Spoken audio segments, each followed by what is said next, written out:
প্রিয় ভাইরা আমার,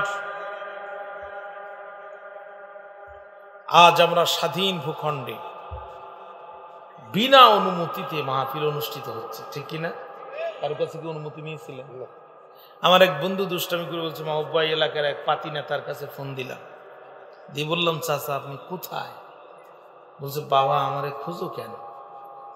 বলছে, একটু মাহফিল করতাম তো, আপনার অনুমতি নিতাম। তো জানো না, এখন আর অনুমতি লাগে না। কথা বলেন না কেন? থানার ওসি সাহেব গতকালকের মাহফিলে মনে হয় আমাকে একজন বলছে যে, হুজুর একটু থানায় গেলাম ওসি সাহেবের কাছে অনুমতি নিতে। ওসি একটা দলের নাম ধরে বলছে, অমুক দল নাই, এখন আর কোরআনের মাহফিলে কোনো বাধা নাই। কিসের অনুমতি আপনার মাহফিল করা? এই পরিবেশ তৈরি করে দিয়েছেন কে? আমরা তো এটা চাইনি। আমরা চেয়েছিলাম শুধুমাত্র পদত্যাগ। আমরা কি চেয়েছিলাম বলেন? আল্লাহ কয়, না রে বোকা, তোরা চাইতে পারিস না। তোদের উপরে 17টি বছর যে নির্মম নির্যাতন হয়েছে, এটা তোরা ভুলে গেল, আমি তোদের রব ভুলি নাই। 17টি বছর ঘুমন্ত সন্তানের কোল থেকে তুলে নিয়ে তোদেরকে ক্রস ফায়ার দিয়েছে। বাজার করা অবস্থায় তোদেরকে ধরে নিয়ে 6 মাস 1 বছর নিরপরাধে কারাগারে নিক্ষেপ করেছে। রাতের পর রাত বুলডোজার দিয়ে তোদের ঘর বাড়িগুলো ভেঙে চুরমার করে দিয়েছে। নিজের স্বাধীন দেশে তোদের পরাধীনতার জীবন যাপন করতে বাধ্য করেছে। শুধুমাত্র আমার পক্ষে কথা বলার কারণে তোদেরকে প্রকাশ্যে মৃত্যুদণ্ড কার্যকর করেছে। তোদেরকে এই শাস্তিতে, এই পদত্যাগে তোরা সন্তুষ্ট হলো, আমি তোদের রব সন্তুষ্ট নয়। তোরা চেয়েছিস পদত্যাগ, আমি করব দেশ ত্যাগ, চিরজীবনের জন্য দেশ ছাড়া করে দেব। আমরা চেয়েছিলাম পদত্যাগ, আল্লাহ করেছে দেশ ত্যাগ। আল্লাহ ধরা আছে না নাই? আমার ভাইরা, তেলাওয়াত করেছি কোরআন আল কারিমের 12 নম্বর সূরা, 12 নম্বর পারা, সূরা ইউসুফের 4 নম্বর আয়াতে কারিমা। তেলাওয়াতকৃত আয়াতে কারিমার অন্তর্নিহিত বক্তব্যকে সামনে রেখে কথা শুরু করতে চাই। আল্লাহ তাআলা আজকের মাহফিলকে কবুল করুক। জোরে কোন আল্লাহুম্মা আমিন। আরো জোরে বলেন না কেন? সূরার নাম সূরা ইউসুফ। সূরাটি নাজিল হয়েছিল মক্কায়। আয়াত সংখ্যা 111, রুকু সংখ্যা 12। গোটা পৃথিবীর সমস্ত মুফাসসিররা একমত যে সূরাটি নাজিল হয়েছিল যখন নবী সাহাবা আজমাইনদের উপরে জুলুম আর নির্যাতনের স্টিম রুলার বড় তীব্র আকার ধারণ করেছিল তখন। এটি হচ্ছে সূরাটির সংক্ষিপ্ত পরিচিতি। 2 নম্বর পয়েন্ট হচ্ছে আল মুনাসাবাতু বাইনা সূরাতাইন। 2 নম্বর পয়েন্ট হচ্ছে আসবাবে নুজুল, শানে নুজুল, নাজিলের কারণ। বিভিন্ন তাফসিরে বিভিন্ন শানে নুজুল এসেছে। আমি 2টি নির্ভরযোগ্য তাফসির থেকে 2টি শানে নুজুল আপনাদের সামনে উপস্থাপন করছি। ইমামুত তাফসির হাফিজ ইবনে কাসির তার বিশুদ্ধ তাফসিরে তাফসিরুল কোরআনিল আযীম, যেটাকে আমরা সহজ ভাষায় তাফসির ইবনে কাসির হিসেবে চিনি, এখানে তিনি উল্লেখ করেন 1500 বছর পূর্বে বিশ্বনবী কোরআনের দাওয়াত দিল যেই দিন, কাফেররা বিরোধিতা করেছিল সেই দিন। 1500 বছর পূর্বে কোরআনের দাওয়াতে বাধা দিয়েছিল যারা কাফের, তারা আজও কোরআনের দাওয়াতে বাধা দেয় যারা নির্বিজাল কাফের তারা। ঠিক না বেঠিক বলেন? মক্কার কাফেরদের সহ্য হলো না এই কোরআনের দাওয়াত। গাত্তর দাহ সৃষ্টি হয়ে গেল তাদের শরীরে। কোরআনের বিরুদ্ধে তারা কাউন্টার কর্মসূচি ঘোষণা করল। কি সেই কাউন্টার কর্মসূচি? সুরকার, গীতিকার, কণ্ঠ ভালো যার, নায়ক নায়িকা, গায়ক গায়িকা, নারেঙ্গি সারেঙ্গি, ঢোল তবলার হারমোনিয়াম নিয়া 3 রাস্তার 4 রাস্তার মোড়ে বাজাচ্ছে। উদ্দেশ্য, বাপ দাদার অতীত ইতিহাসের কেচ্চা কাহিনী মানুষকে শোনাচ্ছে। উদ্দেশ্য, মানুষেরা যাতে কোরআন না শোনে। ঠিক সেই মুহূর্তে বিশ্বনবী সাহাবীরা আল্লাহ রসুলের কাছে এসে বলছি, ইয়া রাসূলুল্লাহ, ওদের পূর্বপুরুষের কিচ্ছা কাহিনী যদি ওরা শোনে, আমাদের পূর্বপুরুষের কিচ্ছা কাহিনী তো আরো গৌরব উজ্জ্বল। আমাদের পূর্বের পয়গম্বররা কিভাবে তাওহীদের শিরিকের আড্ডাখানায়, শিরিকের আখড়ায় আগুন জ্বালিয়ে তাওহীদের বীজ বপন করেছিলেন। ওগো নবীজি, আপনি একটি গল্প বলবেন আর আমরা সাহাবীরা সেই গল্প শুনবো। আল্লাহ রসুল সাথে সাথে বললেন, তোমরা কি বলতে চাও? বলছে, ওগো নবীজি, আপনার পবিত্র কণ্ঠ থেকে আমরা একটি গল্প শুনতে চাই। এই গল্প আপনি বলবেন না যতক্ষণ আমরা আপনাকে ছাড়বো না ততক্ষণ। সাথে সাথে আল্লাহ নবী মাথা নিচু করে দিলেন, বুঝাতে চাইলেন, হে আমার সাহাবীরা, গল্প যদি তোমাদের শোনাতেই হয় তাহলে আমি তোমাদের রাসূল তোমাদের গল্প শোনাবো না। আমি চাই তোমাদের আল্লাহ তোমাদেরকে সরাসরি গল্প শোনাক। ভাইরা আমার, হাফিজ ইবনে কাসির আলোচনা করেন, আল্লাহ রাব্বুল আলামিন ডাক দিয়ে বলে, জিবরাইল,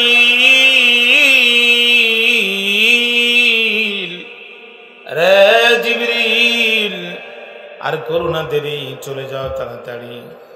আমার নবীর সাহাবীরা আমার নবীর কাছে গল্প শুনতে চায়।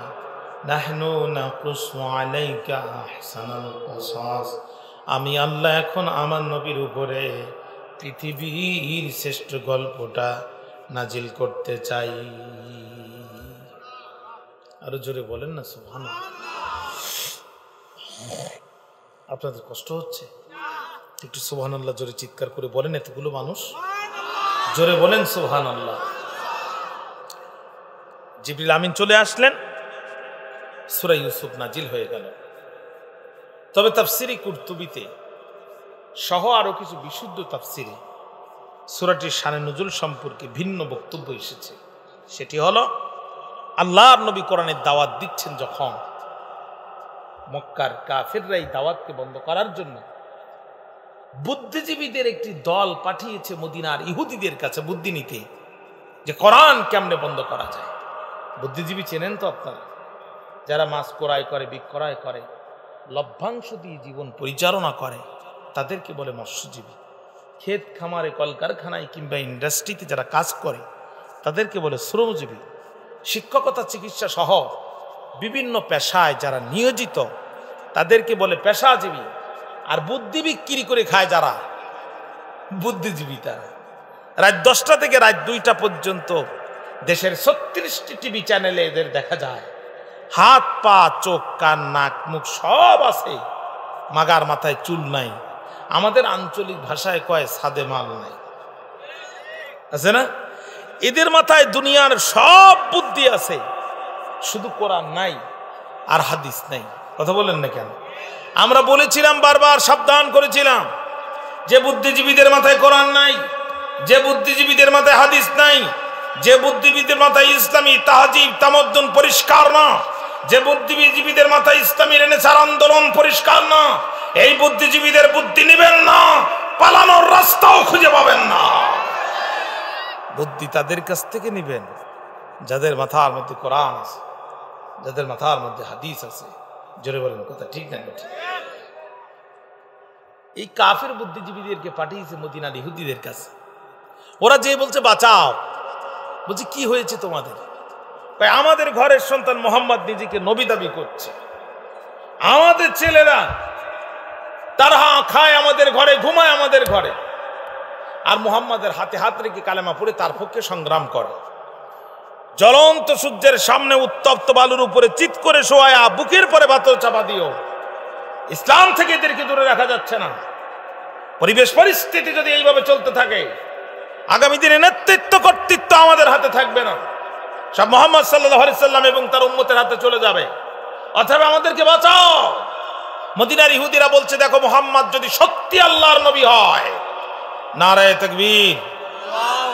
প্রধান শ্রোতার আগমন, দুইজন প্রধান শ্রোতা, রাতে 11টার পরও মাহফিলে শ্রোতা আসে। আল্লাহ রহম করে। মনোযোগ আছে আমার দিকে আপনাদের? আমার কথা কি বুঝতে সমস্যা হচ্ছে? ভাইরা আমার, বলছে গোটা আমরা মদিনার ইহুদি কেন, গোটা পৃথিবীর ইহুদিরা মিলেও যদি চেষ্টা করি, তাহলে তার একটি পশমের ক্ষতি করা আমাদের পক্ষে সম্ভব নয়। সুবহানাল্লাহ। আমরা একটা ট্যাবলেট প্রয়োগ করে দেখতে পারি, একটি বুদ্ধি তোমাদেরকে শিখাই দিই, একটি ক্যাপসুল তোমাদেরকে দিই, এটা প্রয়োগ করে দেখো যে আসলে আল্লাহর নবী কি নবী না। কি সেই ট্যাবলেট? মুহাম্মদ সাল্লাল্লাহু আলাইহি সাল্লামের কাছে যে প্রশ্ন করো, বনি ইসরাইল বাস করত ফিলিস্তিনে, একটু চিৎকার করে বলেন কোথায়? তদানীন্তন সময় ফিলিস্তিন থেকে ঘোড়া কিংবা উটের পিঠে চড়ে মিশরে আসতে সময় লাগতো 30 দিন। আরো জোরে বলেন কতদিন? মুহাম্মদ সাল্লাল্লাহু আলাইহি সাল্লামকে যে প্রশ্ন করো, বনি ইসরাইল কবে কখন কোন ঘটনার প্রেক্ষিতে ফিলিস্তিন থেকে স্থায়ীভাবে হিজরত করে মিশরে এসে বসবাস করা শুরু করে দিল, সে যদি সত্যিকার অর্থে আল্লাহর নবী না হয় তাহলে এই প্রশ্নের জবাব দেওয়ার সক্ষমতা তার নাই। তার কারণ সূরাটির আলোচনা যখন আজকে আমরা করতে বসেছি, এই ঘটনা প্রবাহ এখান থেকে 1 নয় 2 নয় 7,000 বছর পূর্বের ঘটনা। আর আল্লাহ রসুলের উপরে কোরআন নাজিল হয়েছে আজ থেকে আরো প্রায় 1,500 বছর পূর্বে, অর্থাৎ মুহাম্মদ সাল্লাল্লাহু আলাইহি সাল্লামের সময় থেকে ইউসুফ আলাইহিস সালামের সময়ের মাঝখানের ব্যবধান ছিল কমসে কম 5,500 বছর। তিনি এই প্রশ্নের জবাব করছেন, কারও দিতে পারবেন না। মক্কার কাফেররা মক্কায় ফিরে এসে বলছে, আব্দুল্লাহর বেটা মুহাম্মদ, তুমি না আল্লাহর নবী? আল্লাহ রসুল বলছেন, লা শাক্কা ফিহি, তার মধ্যে কোনো সন্দেহ নাই। তাই যদি হয় তাহলে বলো, বনি ইসরাইল কবে কখন কোন ঘটনার প্রেক্ষিতে ফিলিস্তিন থেকে স্থায়ীভাবে হিজরত করে মিশরে বসবাস করা শুরু করলো? আল্লাহ রসুল মাথা নিচু করে দিলেন। রে মক্কার কাফেররা, নবী মাথা নিচু করে দিলেন। অনেকক্ষণ আল্লাহ রসুল কোনো কথা বলছেন না। কাফেররা মস্করা করা শুরু করে দিল। রসুলের সাহাবীদের মুখ অন্ধকার হয়ে গেল। কি ব্যাপার, আমাদের নবী তো সত্য নবী, তাহলে তিনি কোনো কথা বলছেন না কেন? আল্লাহর নবী মাথা নিচু করে দিয়ে প্রমাণ করলেন, রে মক্কার কাফেররা, তোদের প্রশ্নের জবাব দিয়ে যদি মুহাম্মদকে রিসালাতের প্রমাণ দিতে হয় তাহলে মুহাম্মদ তোদের প্রশ্নের জবাব দেবে না। আমি চাই আমার যে আল্লাহ মুহাম্মদকে রসুল বানিয়েছেন ওই আল্লাহই তোদের প্রশ্নের জবাব দিবে। ভাইরা আমার, কিছুক্ষণ অতিবাহিত হওয়ার পর আমার আল্লাহ ডাক দিয়ে বলে, জিবরাইল,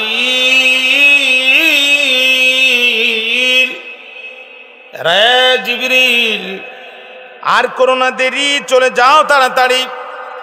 মক্কার কাফিররা আমার নবীকে প্রশ্ন করে অপমান করতে চায়। আমি আমার নবীর পক্ষ হয়ে মক্কার কাফেরদের প্রশ্নের জবাব সরাসরি দিতে চাই। জিবরিল আমিন চলে আসলেন।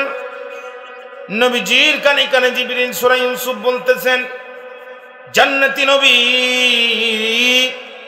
জান্নাতি কণ্ঠ দিয়া সূরা ইউসুফের তেলাওয়াত যখন শুরু করেছেন, পানের বাইরে আমার কাফেররা অ্যাস্ট্রনিস হয়ে গেল, অবাক হয়ে গেল, আশ্চর্য হয়ে গেল। ওদের চোখের মধ্যে শুধু মাসি ঢুকে আর বাইর হয়, ঢুকে আর বাইর হয়। আল্লামা বাইহাকি রহমাতুল্লাহ আলাইহি আদ-দালাইলুন নবুয়ার মধ্যে লিখতেছেন, আল্লাহর নবী যখন সূরা ইউসুফ তেলাওয়াত করলেন, মদিনার ইহুদিরা গোপনে একটি ইহুদিদের টিম সেখানে পাঠিয়েছিলেন, দল সেখানে পাঠিয়েছিলেন। নবীজি এই প্রশ্নের জবাব দিতে পারেন কিনা এটা পরীক্ষা করার জন্যে ইহুদিরা একটি গোপন দল সেখানে পাঠিয়েছিলেন। আল্লাহর নবীর কণ্ঠে সূরা ইউসুফের তেলাওয়াত শোনার পরে ইহুদিদের এই গোপন দলটি আর নিজেদেরকে গোপন রাখতে পারলেন না, সমাবেশের উপরে দাঁড়িয়ে গেলেন, নবীজির হাতে হাত রেখে কালেমা পড়ে ইসলাম গ্রহণ করল। আমি অত্যন্ত সংক্ষিপ্তভাবে এই সূরাটির পরিচিতি এবং কেন নাজিল হয়েছে এটা আমি আপনাদের সামনে আলোচনা করে ফেলেছি। এখন যদি আমি আপনাদের অনুমতি পাই তাহলে সামনে আলোচনায় প্রবেশ করতে চাই। আপনারা কি রাজি আছেন ভাই? আমার কথা বুঝতে কোনো কষ্ট হচ্ছে না তো? তাহলে আমার সাথে তেলাওয়াত করেন, আউযু বিল্লাহি মিনাশ শাইতানির রাজিম, বিসমিল্লাহির রহমানির রহিম। إذ قال يوسف لأبيه يا أبت إني رأيت 11 كوكبا والشمس والقمر رأيتهم لي ساجدين। আরো জোরে কোন আল্লাহু আকবার। قال يا بني لا تقصص رؤياك على إخوتك فيكيدوا لك كيدا إن الشيطان للإنسان عدو مبين وكذلك ইয়াজতাবিকা রাব্বুকা ওয়া ইউআল্লিমুকা মিন তা'ওয়িলিল আহাদিস ওয়া ইউতিম্মু নি'মাতাহু আলাইকা ওয়া আলা আলি ইয়াকুব কামা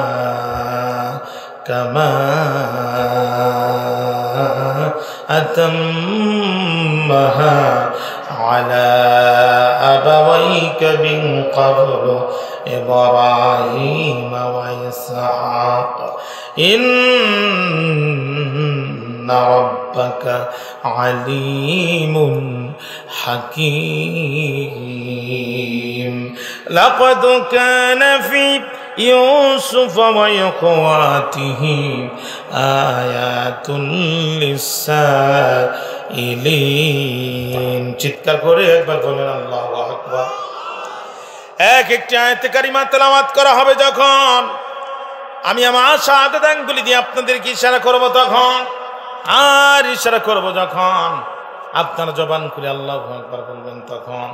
রাজি আছেন কারা কারা? একটু দু হাত তুলে আল্লাহকে দেখায় দেন, চিৎকার দিয়ে বলেন আল্লাহু আকবার। দিয়ে হুঙ্কার করে চিৎকার আরো একবার বলেন আল্লাহু আকবার, আরো একবার বলেন আল্লাহু আকবার। ভাইরা আমার, একবিংশ শতাব্দীর বিজ্ঞানের নিত্য নতুন জয়যাত্রার যুগে পর্যন্ত এসে বিজ্ঞানের যতগুলো শাখা এবং প্রশাখা আছে, সমগ্র শাখার প্রশাখার মধ্যে সর্বোচ্চ শাখার নাম হচ্ছে মহাকাশ বিজ্ঞান। আমেরিকার নাসার বৈজ্ঞানিকরা আরো প্রায় 65 বছর পূর্বে তারা চাঁদের মাটিতে পা রেখেছে। কসম আল্লাহর, পৃথিবীর কোন বৈজ্ঞানিক চাঁদের উপর সে আর যেতে পারে নাই, কিন্তু আল্লাহর কোন গোলাম যদি মাটির ধুলির আসনে বসে একটিবার আল্লাহু আকবারের আওয়াজ দেয়, ধুলো বুলক ছাড়ি সপ্ত আকাশ বাড়ি সরাসরি সে আওয়াজটা আমার আল্লাহর আরশে মহল্লায় পৌঁছায় যায়। আরো জোরে বলেন আল্লাহু আকবার, আরো জোরে বলেন আল্লাহু আকবার। When the Yusuf alayhis salam told to his father, "Oh my dear father, I have seen that the 11 stars, including the sun and the moon, protested me in my dream." বাবা, আমি স্বপ্ন দেখেছি 11টি নক্ষত্র, চন্দ্র এবং সূর্য আমাকে সিজদা দিচ্ছে। একেবারে নবী সাহাবীরা গল্প শুনতেছেন অথবা মক্কার কাফেররা আল্লাহ রসুলকে প্রশ্ন করেছে, রসুল সেই প্রশ্নের জবাব দিচ্ছেন। দেখেন আল্লাহ তাআলা শুরু করছে কেমনে। প্রথম লাইনেই যদি চন্দ্র সূর্য একজনের পায়ে সিজদা দেয়, এরপরের লাইনে যে কি আছে তার ঠিক নেই। কথা বললেন না কেন? এই জন্য এটাকে বলা হয় আহসানুল কসাস। আপনাদের কি ঘুম আসে? এরকম মরা মানুষের মতো আমার মনে হচ্ছে যে আমি আজমপুর কবরস্থানের সামনে ওয়াজ করতেছি, সব ক্লান্ত। হ্যাঁ, কি কয়? ওই এলাকার মানুষ ঠান্ডা। আপনার রাজশাহীর লোক কত ঠান্ডা ওটা আমরা জানি তো, মাঝে মাঝে দেখি তো খবরে। আমাদের একবার বোকা মনে করেন না। এক লোক বাড়িতে দোয়ার অনুষ্ঠান করছে, এখন কিছু খিচুড়ির আয়োজন করছে। বেচারা মাগরিবের নামাজে দাঁড়াইছে, বিনা দাওয়াতে একটা মেহমান ঠিক মতো আসে, তার নাম বিড়াল। ঠিক না বেঠিক বলেন? বিড়াল চিন্তা করছে এ তো আমার জীবনও খাবার দেবে না, আমার হক আমারে আদায় করে নিতে হবে। বিড়াল খিচুড়িতে হামলা করছে। লোকটার না সূরা ফাতিহা পড়তেছে আর দেখতেছে বিড়াল 80 কিলোমিটার বেগে খাচ্ছে, যে আমার নামাজও শেষ, খিচুড়িও শেষ, আবার নামাজ ছেড়ে দিয়ে বিড়াল তাড়াবে, এটা তো কোনোভাবেই যায় না। কি করা যায়? ও চিন্তা করলো যে আমার নামাজের মধ্যেই বিড়াল তাড়ানোর বুদ্ধি বের করতে হবে। এই সূরা ফাতিহার পরে এমন সূরা আমারে ধরতে হবে যে আমার নামাজও হবে, বিড়ালও যাবে। কথা কন না? সূরা ফাতিহা শেষ করে তাব্বাত ইয়াদা আবি লাহাবি ওয়া তাব, এমন জোরে তাব্বাতে এক ঘা মারছে, বিড়াল থাক ভাগ বলে দৌড় মারছে। কথা কি বুঝতে পেরেছেন? রাত্রে একটু গভীর, 11টা পার হয়ে গেছে, অসুবিধা নাই। আপনারা একটু জোরে জোরে সুবহানাল্লাহ বলবেন, আলহামদুলিল্লাহ বলবেন, সওয়াবও হবে, ঘুমও চলে যাবে। রাজি আছেন না ইনশাআল্লাহ? 3টা তাকবীর দেন, বলেন আল্লাহু আকবার। আরো জোরে বলেন আল্লাহু আকবার, আরো জোরে বলেন আল্লাহু আকবার। ইয়াকুব আলাইহিস সালাম এই কথা শুনে বলছি, ইয়া বুনাইয়া, হে আমার বাবা, হে আমার সন্তান, লা তাকসুস রুইয়াকা, don't explain your dream with your brothers. খবরদার, দেখেছো স্বপ্নে যাহা ভাইদের সাথে বলবে না তা। Because something is known as jealousy ফায়াকিদু লাকা কায়দা। তুমি বলবে যখন তোমার বিরুদ্ধে চক্রান্ত করবে তখন। তবে আমি তোমার বাবা আল্লাহর নবী, আমার বাবা আল্লাহর নবী, আমার দাদা আল্লাহর নবী, দীর্ঘ প্রাপ্ত নবুয়তের সঞ্চিত অভিজ্ঞতার আলোকে আমি তোমার স্বপ্ন সম্পর্কে মন্তব্য করব তিনটা। এক নাম্বার, ওয়া কাযালিকা ইয়াজতাবিকা রাব্বুকা, তুমি স্বপ্ন দেখেছো যেভাবে তোমার আল্লাহ তোমাকে কবুল করবেন ঠিক সেভাবে, সুবহানাল্লাহ বলেন। দুই নাম্বার, ওয়া ইউআল্লিমুকা মিন তাউইলিল হাদিস, তোমার সিনার ভিতরে তোমার আল্লাহ এমন জ্ঞান দান করবেন, পৃথিবীর যত মানুষ যত জটিল এবং কঠিন স্বপ্ন দেখবে তুমি তার ব্যাখ্যা বলে দিতে সক্ষম হবে, সুবহানাল্লাহ। তিন নাম্বার, ওয়া ইউতিম্মু নি'মাতাহু আলাইক, আল্লাহ তার নিয়ামতকে তোমার উপরে ভরপুর করে দিবেন। নিয়ামতের ব্যাখ্যায় মুফাসসির কেরাম বলেন, হযরত ইয়াকুব আলাইহিস সালাম বুঝাতে চাইলেন, হে আমার কলিজার টুকরা ইউসুফ রে, আমার পরে যে তুমি আল্লাহর নবী হবে এ ব্যাপারে আমার আর বুঝতে বাকি থাকলো না। জোরে কন্যা সুবহানাল্লাহ। কিন্তু দেখেছো যাহা ভাইদের সাথে বলবে না তাহা। আমাদের আঞ্চলিক ভাষায় একটা কথা আছে, দেয়ালেরও কান আছে। কতক্ষণ প্রিয় ভাইরা, দেয়ালেরও কান আছে।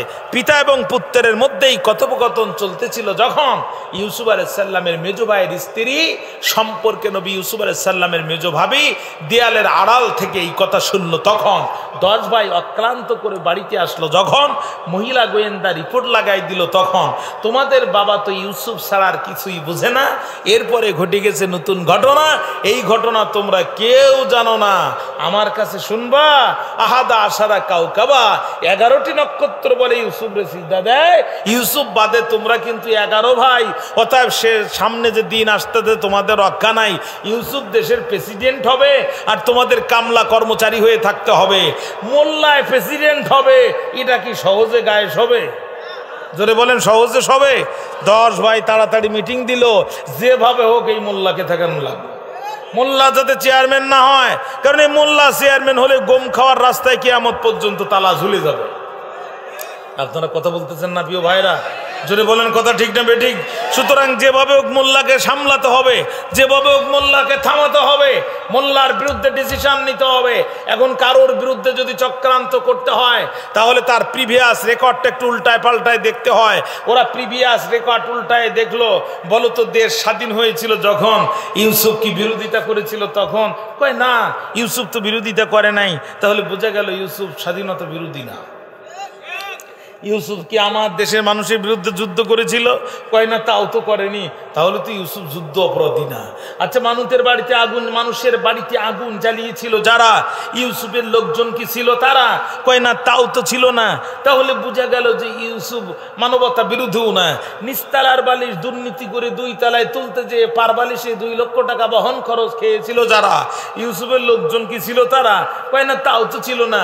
বোঝা গেল ইউসুফ দুর্নীতিবাজ না। আচ্ছা, জুয়ার আসর ক্যাসিনোর চাকা ঘুরাইছিল যারা, ইউসুফের লোকজন কি ছিল তারা? কয় না, তাও তো ছিল না। আচ্ছা ঠিক আছে, তাহলে বোঝা গেল ইউসুফ টেন্ডারবাজি করে নাই, চাঁদাবাজি করে নাই, সন্ত্রাস করে নাই, নৈরাজ্য করে নাই, জোর করে মানুষের উপর জুলুম করে নাই, মানুষকে ক্রসফায়ারও দেয় নাই, মানবতা বিরোধীও না, যুদ্ধ অপরাধীও না, স্বাধীনতা বিরোধীও না। তাহলে কোন অপরাধে তোমরা ইউসুফের বিরুদ্ধে সিদ্ধান্ত নেওয়ার জন্য 10 ভাই দুপুরবেলা এক টেবিলে বসেছ? ইদ ক্বালু লা ইউসুফু ওয়া আখুহু আহাব্বু ইলা আবিনা মিন্না, সবাই বলল দেখো ইউসুফ স্বাধীনতা বিরোধী না, যুদ্ধ অপরাধী না, রাজাকার না, টেন্ডারবাজ করে নাই, চাঁদাবাজ করে নাই, সন্ত্রাসী করে নাই, নৈরাজ্য করে নাই। কিন্তু ইউসুফের একটা অপরাধ আছে, লা ইউসুফু ওয়া আখুহু, ইউসুফ এবং তার ভাই বিনিয়ামিন আহাব্বু ইলা আবিনা মিন্না, আমাদের থেকে আমাদের বাবার কাছে সবচেয়ে বেশি সর্বাধিক প্রিয়। অতএব বোঝা গেল কারোর থেকে কারোর জনপ্রিয়তা বেশি হওয়াটা একটা অপরাধ। কথা বলেন না কেন? হিসাব করে দেখেন, 50 বছরে মুফাসসিরে কোরআনের বিরুদ্ধে আমার বাংলাদেশের কোনো থানায় একটা অভিযোগ পর্যন্ত ছিল না। কথা বলেন না কেন ভাইরা? আমার 50 বছর আগে স্বাধীন, 53 বছর আগে স্বাধীন হয়েছে। দীর্ঘদিন তিনি এই ভূখণ্ডে বাস করেছেন, এই ভূখণ্ডে ব্যবসা বাণিজ্য করেছেন। এই দেশের স্কুল কলেজ বিশ্ববিদ্যালয়ের মাঠের আনাচে কানাচে কোরআন নিয়ে 50টি বছর দৌড়িয়েছেন। তার কোনো অপরাধ নয়, তার একটি অপরাধ হচ্ছে তার অগাধ জনপ্রিয়তা। কথা বলেন না কেন?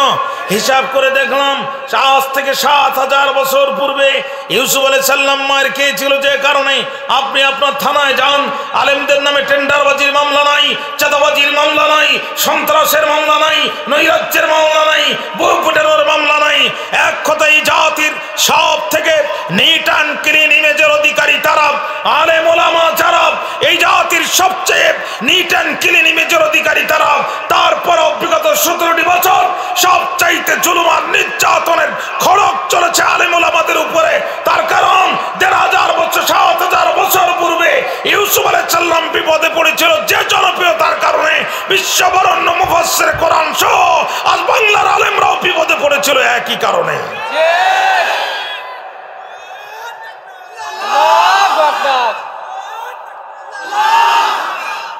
১০ ভাই বুঝে সিদ্ধান্ত নিয়ে বলছে কোনো কথা নয়, ইউসুফের বিরুদ্ধে এখন কি রায় দেয়া যেতে পারে?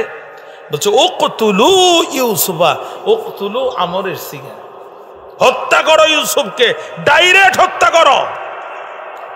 উকতুলু ইউসুফা, ইউসুফকে ডাইরেক্ট হত্যা করো। বাংলাদেশ অনুযায়ী এই আয়াতের তরজমা হবে ওরে ধরে নিয়ে কোরআসফারে দিয়ে দাও। কি দিয়ে দাও? সকালে পত্রিকায় লিখে দিবা বন্দুক যুদ্ধে নিহত হয়েছে। ঘরে শুয়ে থাকা মসজিদের ইমামকে মসজিদ থেকে ধরে নিয়ে গোদাগাড়িতে লাশ পাওয়া গেল, সকালবেলা পত্রিকায় লিখিয়ে দিল বন্দুক যুদ্ধে নিহত হয়েছে। এই কাজ ক্রসফায়ার যারা করেছে এরাও যেমন সন্ত্রাসী, প্রথম আলো সহ যে পত্রিকাগুলো এদেরকে সাপোর্ট দিয়েছে এরা হচ্ছে আরো বড় সন্ত্রাসী। প্রত্যেকটা সন্ত্রাসীর বিচার এই বাংলার জমিনে হতেই হবে, কারণ আপনারা আমাদের রক্তের পর দিয়ে ক্ষমতায় বসেছেন। ঠিক না বেটি বলেন কেউ ভাইরা? ১ নাম্বার উকতুলু ইউসুফা, ডাইরেক্ট হত্যা করো। ২ নাম্বার আবুইত রহুহু আর দা, দূরে কোথাও ফেলে দাও, তার মানে ধরে নিয়ে আয়না ঘরে গুম করি ভরে রাখো। কথা কেন বলছেন না? আমি মিশরে যে গল্প শুনলাম, আফ্রিকার মানুষেরা খুন করতে জানে কিন্তু গুম করতে জানে না। এই বাঙালি যে এদেরকে গুম করা শিখিয়েছে, কি জাত! এই বাঙালির কাছে অসম্ভব বলে কোনো জিনিস নেই। সিঙ্গাপুরের জুতা পালিশের জন্য মুসি নাই, ডিজিটাল মেশিন আছে, ভিতরে জুতা ঢুকাই দিবেন, পালিশ হয়ে বাইর হয়ে ভিতরে ডলার দিবেন। বাঙালি যে যখন জুতা ঢুকাই দিছে আর জুতা পালিশ হয়ে বাইর হয়ে গেছে, বাঙালি তাকে টাকা নেওয়ার লোক নাই। বাঙালি সাথে সাথে ফতোয়া আবিষ্কার করেছে, যেখানে মানুষ নাই ওখানে টাকা দেওয়া জায়েজ নাই। এখন বাঙালি শুধু জুতা ঢুকায়, জুতা পালিশ হয়, বাঙালি বাহির হয়ে পায়ে দিয়ে হেঁটে যায়। এই কোম্পানিগুলোর মালিক যারা, মাস শেষে বক্সগুলো ওপেন করে দেখলো তারা জুতা পালিশ হলো ৩০,০০০ জোড়া, মাগার ভিতরে মাল নাই। এই কাম করলো কারা? ওইটা ধরার জন্য ওরা নিয়োগ করলো সিসি ক্যামেরা।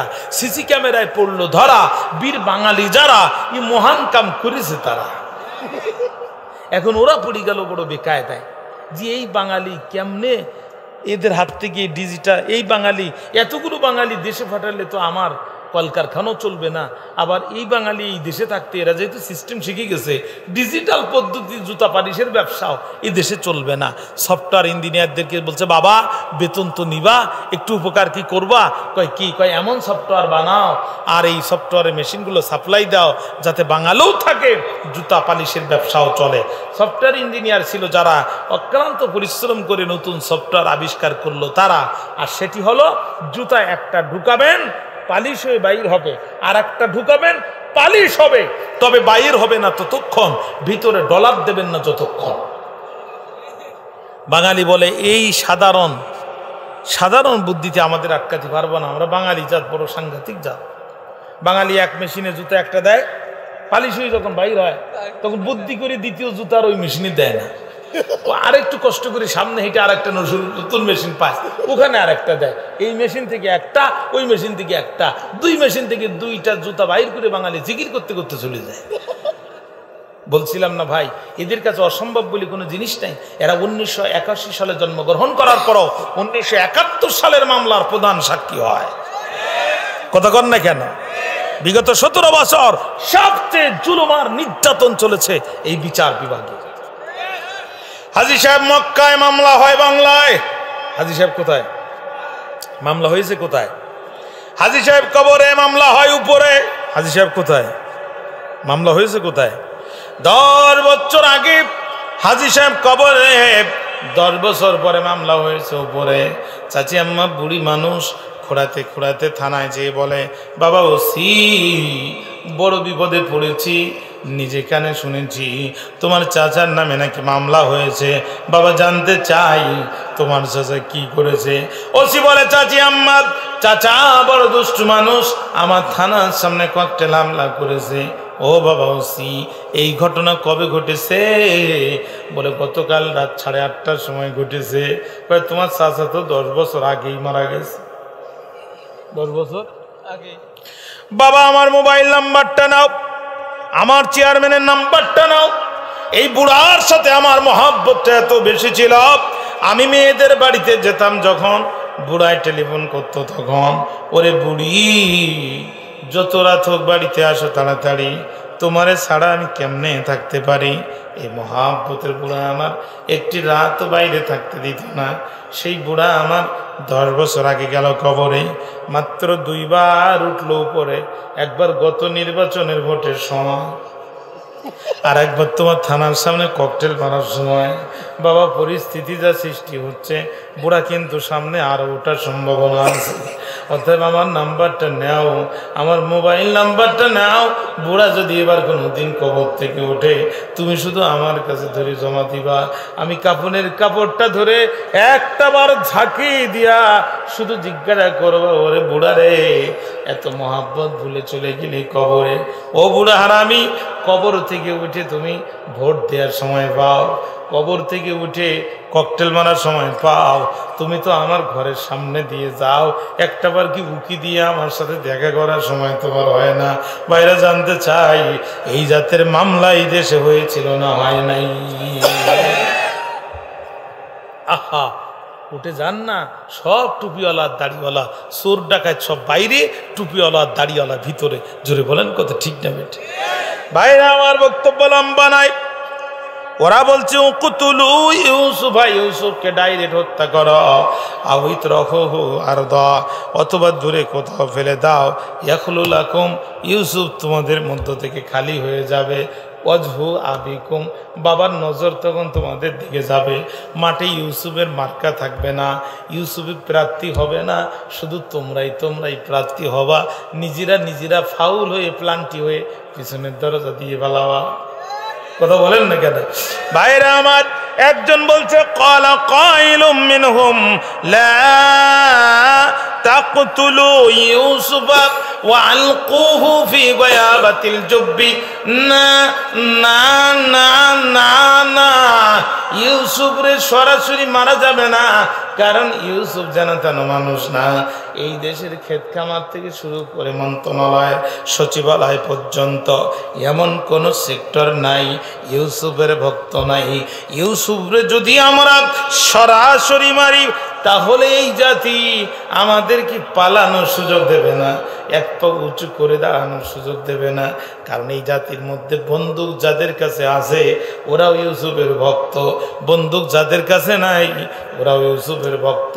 অতএব কাল বিলম্ব করা যাবে না, ইউসুফকে ডাইরেক্ট মারা যাবে না। ও আলকুহু ফি গায়াবাতিল জুব্বি, বরং ইউসুফকে ধরে গভীর কূপের মধ্যে ফেলে দাও, সাপও মরবে, লাঠিও ভাঙবে না। ভাইরা আমার, এই সিদ্ধান্ত নিয়ে 10 ভাই চিন্তা করলো, তাহলে ইউসুফ এখন কোথায়? কয় বাবা যেথায় ইউসুফ সেথায়। বাবা মানে ইউসুফ বর্তমান নির্দলীয় নিরপেক্ষ তত্ত্বাবধায়ক সরকারের অধীনে আছে। অর্থাৎ বাবা হলো সব সন্তানের, বাবার কাছে সব সন্তানের মর্যাদা সমান। এই জন্যে বাবা হলো সন্তানের জন্যে নির্দলীয় নিরপেক্ষ তত্ত্বাবধায়ক সরকার। ভাইরা আমার, ওরা চিন্তা করলে ইউসুফ এখন কোথায় আছে? কই ইউসুফ এখন তত্ত্বাবধায়ক সরকারের অধীনে আছে। এই তত্ত্বাবধায়ক সরকার ব্যবস্থা ভাঙতে পারবো না যতদিন, ইউসুফকে কূপে ফেলতে পারবো না ততদিন। 10 ভাই যে বাবা একবারে সাল্লামের সাথে সংলাপে বসছে, সংলাপ, এই সংলাপের এজেন্ডার উদ্দেশ্য হচ্ছে তত্ত্বাবধায়ক ভাঙতে হবে, ইউসুফকে আমাদের অধীনে নিতে হবে। ক্বালু ইয়া আবানা মালাকা লা তামান্না আলা ইউসুফা ওয়া ইন্না লাহু লানাসিহুন। আরো জোরে কেন বলেন না আল্লাহু আকবার।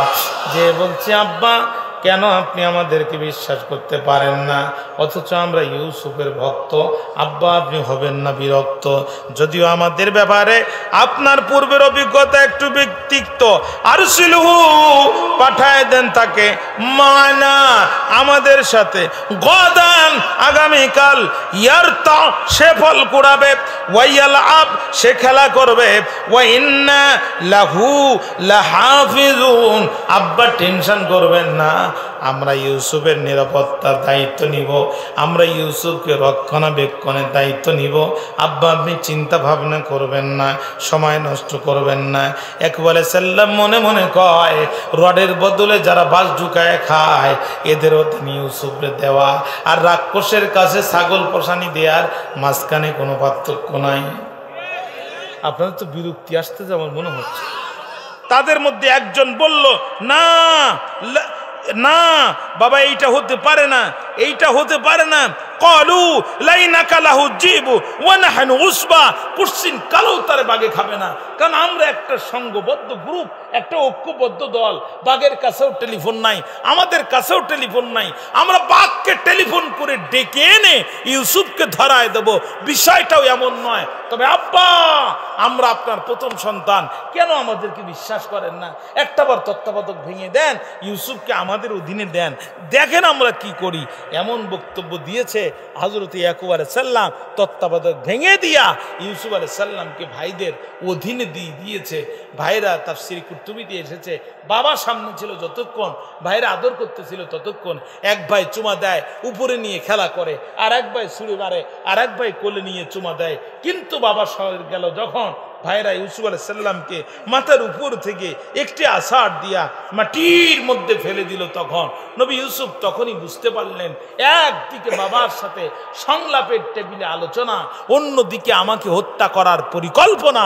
আসলে তো এটা সংলাপ ছিল না, এটা সংলাপের নামে ছিল গোটা জাতির সাথে প্রতারণা। জোরে বলেন। ইউসুফ আলাইহিস সালাম ডাক দিয়ে বলল, ভাই কেন এমন করো জানা নাই? জীবনে কোনো দিন আমি তো তোমাদের সাথে বেয়াদবি করি নাই। আমি ছোট ছিলাম যখন বাড়ির রাস্তা ভুলে পাশের বাড়িতে গিয়েছিলাম, তখন একটা বন্য হাতি ভুল করে আমার মুখের পরে পা দিতে চায়। হাতি যখন আমার বুকের পরে পা দিতে চায়, হাতি যখন আমার বুকের পরে পা দিতে চায়, তখন আমার হাতি তখন আমার চেহারার দিকে তাকায়। আমার চেহারার দিকে তাকানোর পরে বন্য হাতি করে যেতে হয়। বন্য হাতি দ্রুত তার শরীরের নিয়ন্ত্রণ নেয়, আমার মুখের পরে পা দিল না, বরং হাতি আমার সুর দিয়ে আমাকে ধরে আমি ইউসুফকে আমার ঘরের দরজায় পৌঁছায় দেয়। সুবহানাল্লাহ বললেন। আর তোরা তো আমার আপন ভাই, তোদের কলিজায় কি আমার জন্য কোনো দয়া মায়া নাই? বন্ধুরা আমার, একান্ত আপন জনেরা আমার খেয়াল করেন, তোদের জন্য কি আমার কোনো দয়া মায়া নাই? ইউসুফ আলাইহিস সালাম কোনো কথা বললেন না, ভাইরা কোনো কথা বললেন না। ইউসুফ আলাইহিস সালাম তার বড় ভাই ইয়াহুদাকে ডাক দিয়ে বলে, ইয়াহুদা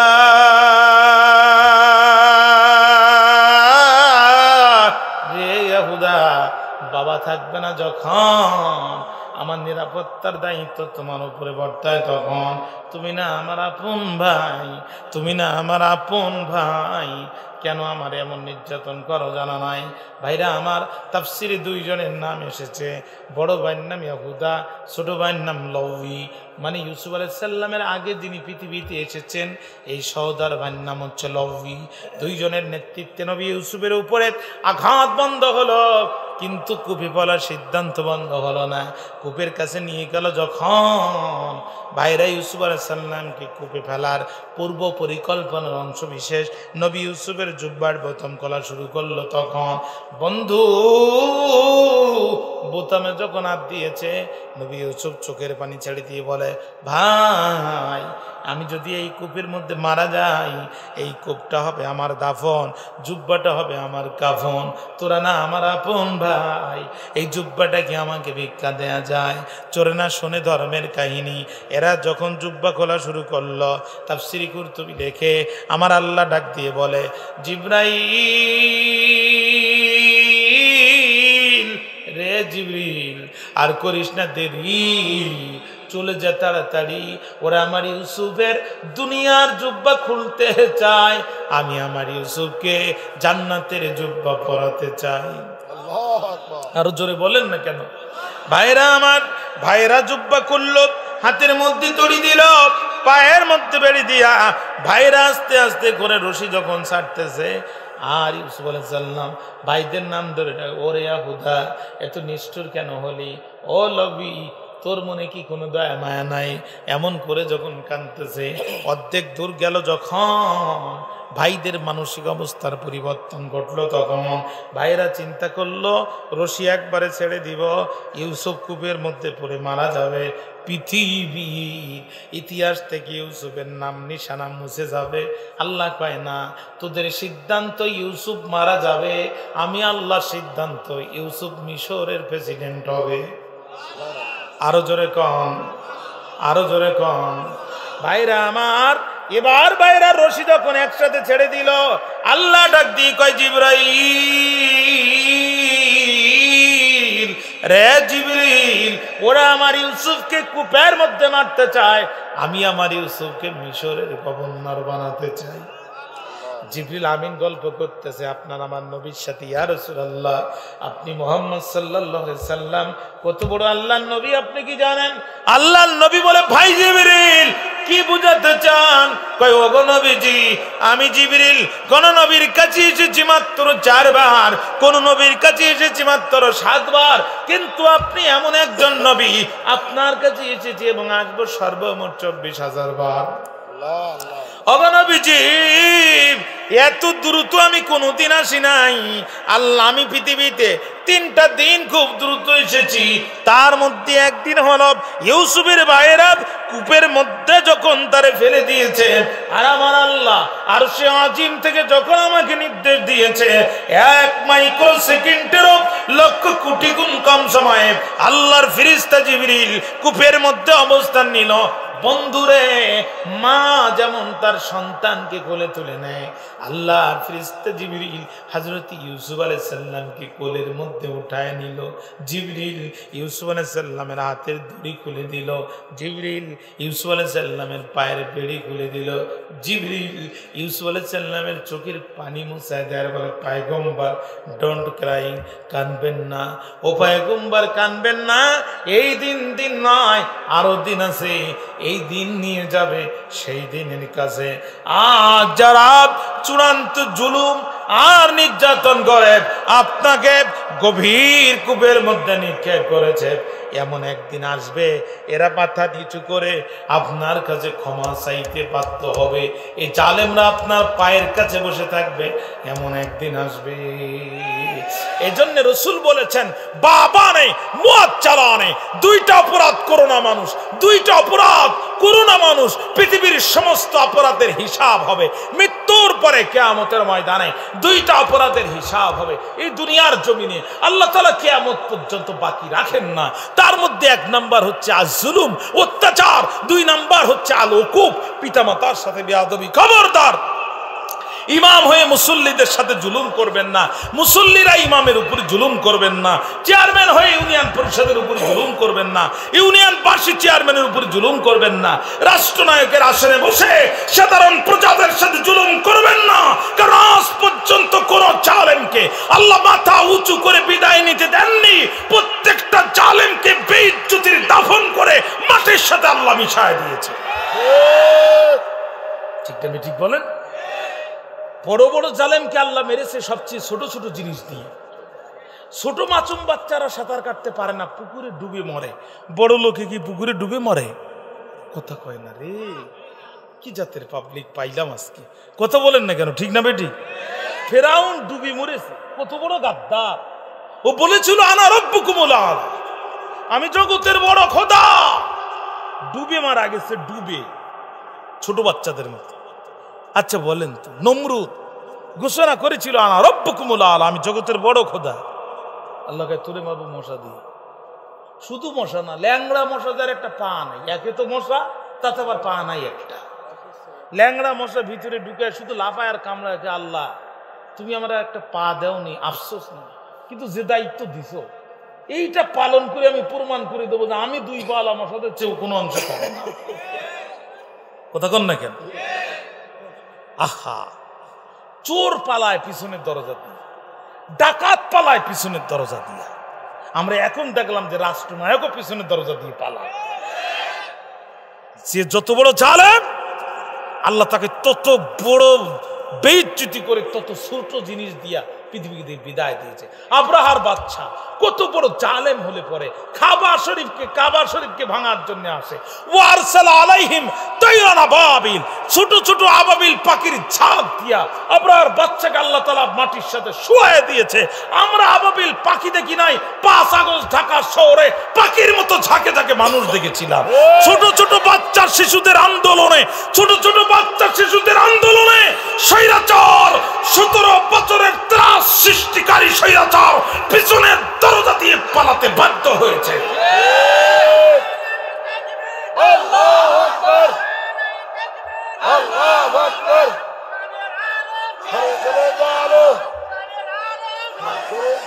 ভাইরা আমার, সামনে আমাদের কর্মসূচি 2টা, খুব কান খাড়া করে শোনেন।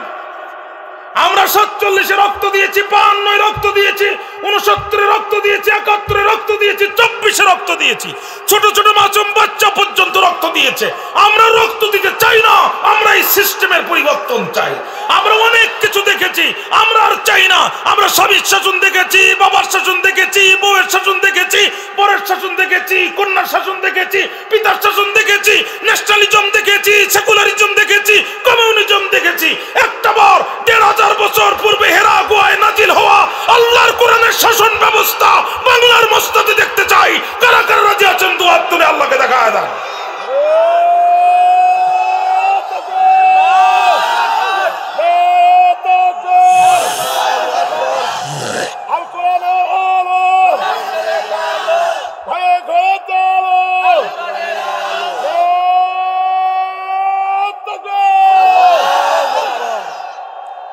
একটিবার আমরা কোরআনের শাসন দেখতে চাই। সামনে আমাদের কর্মসূচি 2টা, জোরে বলেন কয়টা?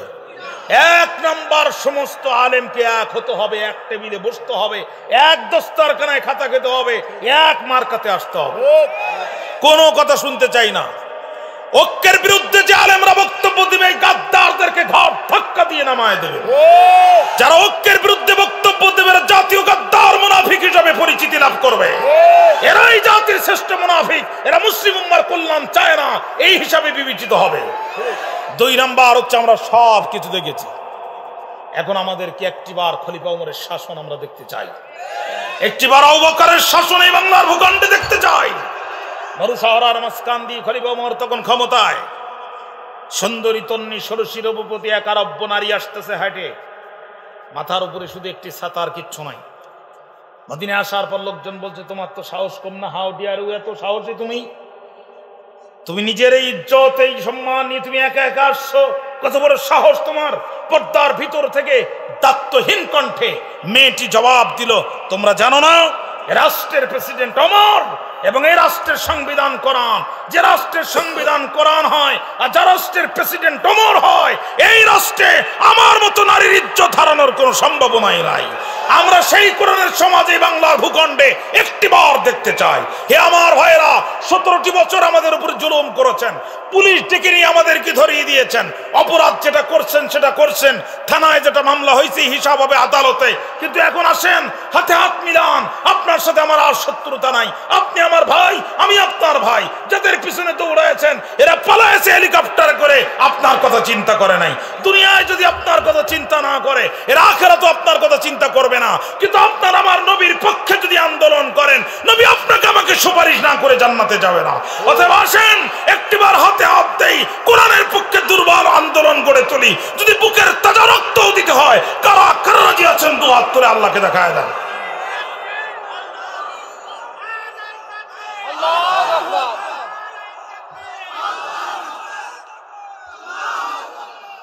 ভাইরা আমার, যে যত বড় জালেম আল্লাহ তাআলা তাকে বিদায় করেছে তত ছোট জিনিস দিয়া।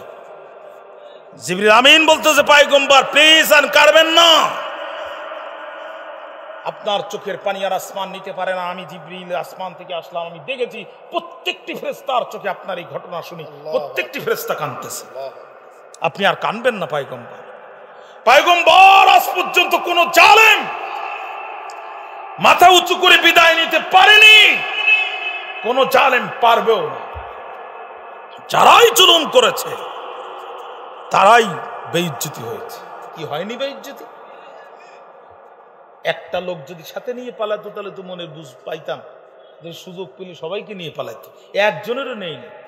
সালমান এফ রহমান বলছে, আবা আমার একটু নেন, বলছে তুই সর, তুই সর, তোর জন্য আজ আমার এই বিপদ। কতক্ষণ না, একজনেরও সাথে নেই না। ও বাবা, কাদের পিছনে দৌড়ালেন, কাদের পিছনে দৌড়ালেন? আর আপনার আমার নবী, কোন নবী সুপারিশ করবে না, কিন্তু আল্লাহর নবীকে আল্লাহ তাআলা সুপারিশ করার পারমিশন দেন। নবীজি দুনিয়া তো দূরের কথা, কিয়ামতের দিনও আপনাকে আমাকে ভুলবেন না। আন্দোলন যদি করতে হয়, সংগ্রাম যদি করতে হয়, রক্ত যদি দিতে হয়, কারাগারে যদি দিতে হয়, আমার আল্লাহর পক্ষে দিব, কোরআনের জন্য দিব, আমার নবীর ইজ্জত রক্ষার্থে জীবন দিব। ঠিক না বেঠিক বলেন প্রিয় ভাইরা? ঠিক না বেঠিক বলেন? আজকে কি আমরা এই শপথ নিতে পারি যে জীবন আল্লাহ দিয়েছে, যে প্রাণ আল্লাহ দিয়েছে, যে শক্তি আল্লাহ দিয়েছে, যে মেধা আল্লাহ দিয়েছে, আজ থেকে আল্লাহর পথে ছাড়া অন্য কোন পথে আমরা ব্যয় করতে পারবো না?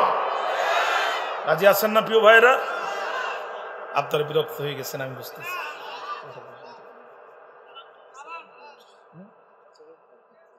আপনাদের তো কষ্ট হচ্ছে মনে হচ্ছে। চলেন শুধু একটু জুলেখা পর্যন্ত যেতে দেন, মজা আছে সামনে। আপনারা খুব বিরক্ত, 10টায় মাইকটা ফেলে এটা আমার জন্য খুব ভালো হতো, তাহলে আমি একটু প্রাণ খুলে আলোচনা করতে পারতাম। আল্লাহ তাআলা কবুল করুক, আমিন। ভাইরা আমার, ওরা তো ইউসুফ আলাইহিস সালামকে ফেলে দিয়েছে, কিন্তু দুইজনকে ডিউটি দিয়েছে, খবরদার ইউসুফ যেন না ওঠে। আর ইউসুফ যখনই উঠবে আমাদেরকে খবর দিবি, কারণ ইউসুফ উঠে যদি বাবার কাছে যায়, আম যাবে, সালাও যাবে, কানতে কানতে চোখও যাবে। কি করা যায়?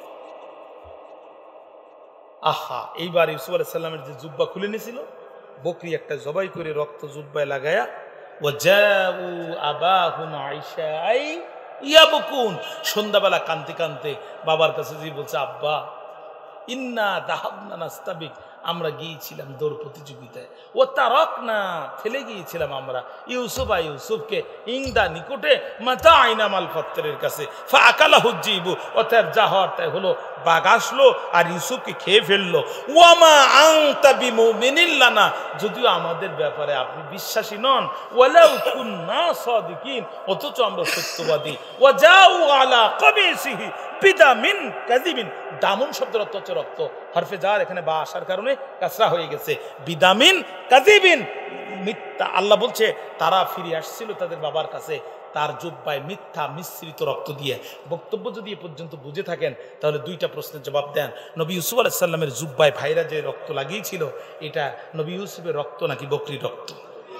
আরো জোরে বলেন, আরো জোরে জবাব দেন, এটা সত্য রক্ত নাকি মিথ্যা রক্ত?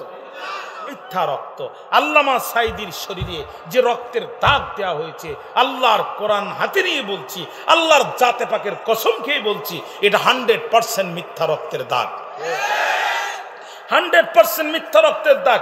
50 বছরের মুফাসসিরে কোরআন, যার তাফসীর শুনে 6 শতাধিক মানুষ ইসলাম গ্রহণ করেছে, যার সম্মানে খানায় কাবার দরজা খুলে দিয়েছে, সৌদি বাচ্চা কাবা শরীফের গিলাফ কেটে যার গলার মধ্যে ঝুলায় দিয়েছে, এই মানুষটি কোনো হিন্দু নারীর ইজ্জত নিতে পারে?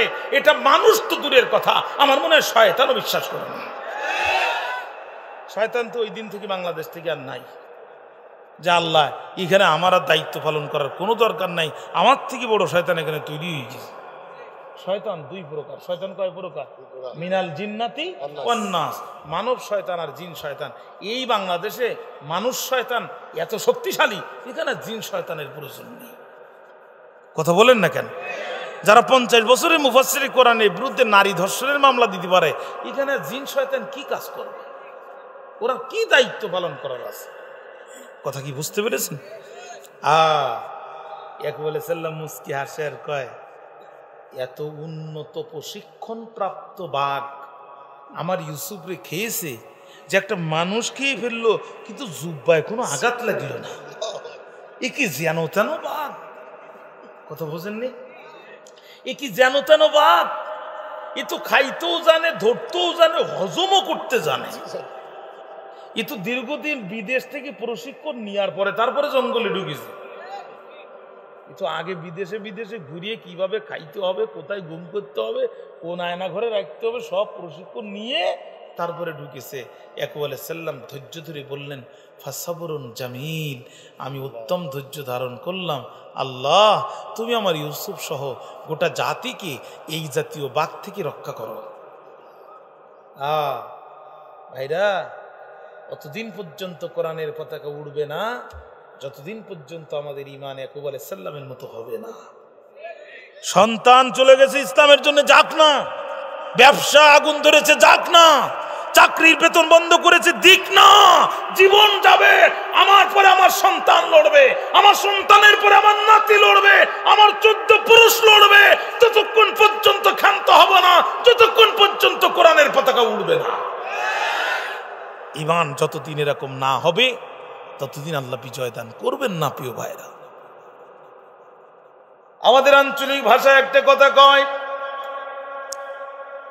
যেখানে বাঘের ভয় ঠিক সেখানেই রাত হয়। কথা বললেন না কেন? কাফেলার লোকেরা ব্যবসা করে কিনানের বর্ডার দিয়ে মিশরে যাচ্ছিল যখন, আর কিনারে আসলো তখন, আর আসলো যখন পানি পিপাসা লাগলো তখন, কূপের কাছে আসলো যখন পানি পিপাসা লাগলো তখন, আর পানি পিপাসা লাগলো যখন কূপের মধ্যে বালতি ঢুকায় দিল তখন, আর কূপের মধ্যে বালতি ঢুকায় দিল যখন, আল্লাহর ফেরেশতা জিবরিল হযরত ইউসুফ আলাইহিস সালামকে ধরে বালতির মধ্যে বসায় দিল তখন, ওরা বালতির রশি ধরে টান দেয়, আর পয়গম্বর ইউসুফের চেহারা দেখে আশ্চর্য হয়ে আওয়াজ দেয়, ইয়া বুশরা, ইয়া বুশরা হাদা গোলাম। পানি নেওয়ার জন্য পাত্র দিলাম, কত চমৎকার গোলাম পেলাম। চিৎকার দিয়ে একবার আল্লাহু আকবার। ওরা বলছে পানি না, পানি না, এ যেন পূর্ণিমার রবি শশীর চাঁদের আলো উঠে আসতেছে। জোরে কন্যা আল্লাহু আকবার। ইউসুফ আলাইহিস সালামের চেহারাটা ছিল মুজিজা। চেহারাটা কি ছিল? মুজিজা। আর মুসা আলাইহিস সালামের লাঠি ছিল মুজিজা। লাঠি ফেলে দিলে সাপ হতো, সাপ ধরলে লাঠি হয়ে যেত। আর ইউসুফ আলাইহিস সালামের চেহারাটি ছিল মুজিজা। নবী ইউসুফের চেহারা দেখে মানুষ ঈমান আনত। সুবহানাল্লাহ বললেন না? ভাইরা খেয়াল করেন, আপনাদের কষ্ট হচ্ছে আমি বুঝতে পারতেছি, খেয়াল করেন।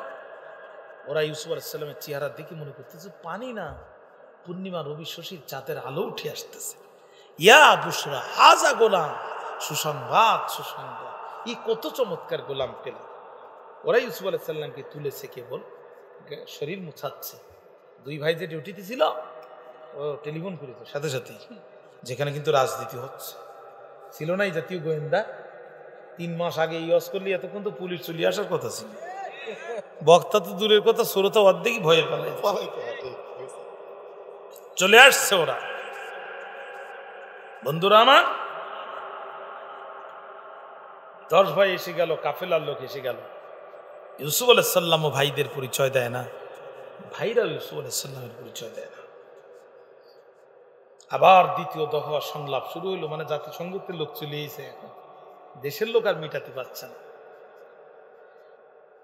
ভাইরা বলছে তোমরা কারা? বলছে আমরা ব্যবসায়ীরা। ভাইরা বলছে এত চমৎকার গোলাম পেলে কোথায়? কাফেলার লোকজন বলছে কূপ ছিল যেথায়, গোলাম ছিল হেতায়, আমরা পেয়েছি সেথায়। ভাইরা বলছে এখন কি করতে চাও? কয় আমাদের পাত্রে ধরা পড়েছে, আমরা নিয়ে যেতে চাই। ভাইরা বলে এতটাই পাও, আমাদের নাকের ডাগায় এত চমৎকার গোলাম পাও, আর মাল পানি ছাড়া নিয়ে যাও। গোলাম যদি নিতে চাও, গোলাম যদি নিতে চাও, আমাদের কিছু মাল পানি দাও। কিছু এক ইউসুফ আলাইহিস সালাম মনে মনে হাসে আর আব্বা তুমি কাদের কথা শুনি তত্ত্বাবধায়ক ভেঙে দিয়েছো? এরা তো দিনের ভোর রাতকে করা পাটি, ঠিক? এরা আপন ভাইরে বিক্রি করে খায়, কথা বুঝেননি? এরা কেউ বাপারে বিক্রি করে খায়, তুমি তত্ত্বাবধায়ক ভেঙে আর আমারে দেয়ার জায়গা ফেলি না বাবা। ভাইরা কিছু বলতেছে না, ইউসুফ আলাইহিস সালাম চুপ করে আছে আর মনে মনে আল্লাহ বাঁচাও, এবার যদি ওদের হাতে যাই মেরে ফেলি দেবে, আর বাঁচাবে না। ভাইরা আমার কাফেলার লোকজন বলছে টাকা চাও তোমরা কারা? কারা তোমরা টাকা চাও তোমরা কারা? কাফেলার লোকজন ভাইরা তখন বলছে আমাদের পরিচয় যদি জানতে চাও, আমাদের পরিচয় যদি জানতে চাও, খাট জমিগুলো সাইনবোর্ডের দিকে তাকাও। খাট জমিগুলোর সাইনবোর্ডের দিকে তাকাবে যখন আমাদের পরিচয় পাবে তখন। আমরা হলাম বর্তমানে এই দেশের মলম পাটির লোক, রডের বদলে বাল ঢুকায় যারা, আমরা হলাম তারা, কথা কয় না? নিচতলার বালিশ 2 তলায় উঠাতে 2 লক্ষ টাকা পার বালিশে বহন খরচ নেয় যারা, আমরা হলাম তারা। 50 কোটি টাকার মেট্রো রেল 300 কোটি টাকা দিয়ে সারাই করি যারা, আমরা হলাম তারা।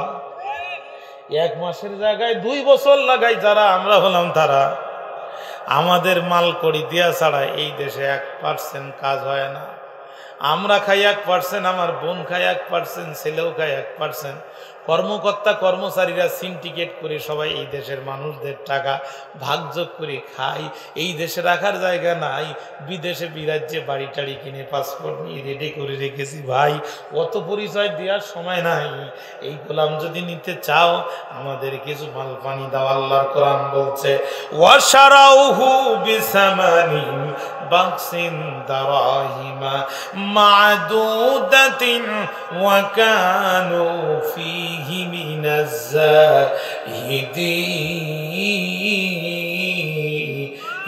জাহিদিন। জোরে একবার বলা যাবে কি আল্লাহু আকবার? আমার আল্লাহ কয় তারা তাকে বিক্রি করেছিল খুব নগণ্য মূল্যের বিনিময়ে, আর দামের ব্যাপারে তারা ছিল লোভ লালসাহীন। ইমাম কুরতুবী আয়াতের তাফসিরে বলছে 2টা সত্যে ভাইরা বিক্রি করেছিল। জোরে কোন কয়টা? 2টা। 1 নাম্বার, এই মুহূর্তে স্থান ত্যাগ করতে হবে, জীবনে কোনোদিন আর এখানে আসতে পারবে না। 2 নাম্বার, এ গোলাম বড় চালাক গোলাম, এ যদি একবার ছাড়া পায় তোমরাও খুঁজে পাবা না, আমরাও খুঁজে পাবো না। অতএব একে নিয়ে যাবে যখন, হাত আর পা পেতে নিয়ে যাবে তখন। আহা, ইউসুফ আলাইহিস সালামের হাতে আবারও দড়ি দেওয়া হলো, পায়ে আবারও বেড়ি দেওয়া হলো। ও রাজশাহীর ভাইরা, যখন তারে উটের পিঠে চড়ানো হলো, পয়গম্বর ইউসুফ রওনা কিছু দূর দিছে। হঠাৎ করে তাফসিরে কুরতুবী লেখে নবী ইউসুফ দেখতে পায় ওই যে মা রাহিলার কবর দেখা যায়। মায়ের কবর দেখে পয়গম্বর আর সইতে পারলেন না, উটের পিঠ থেকে ধাতে দড়ি, পায়ে বেড়ি পড়া অবস্থায় লাফ দিয়ে পড়লেন।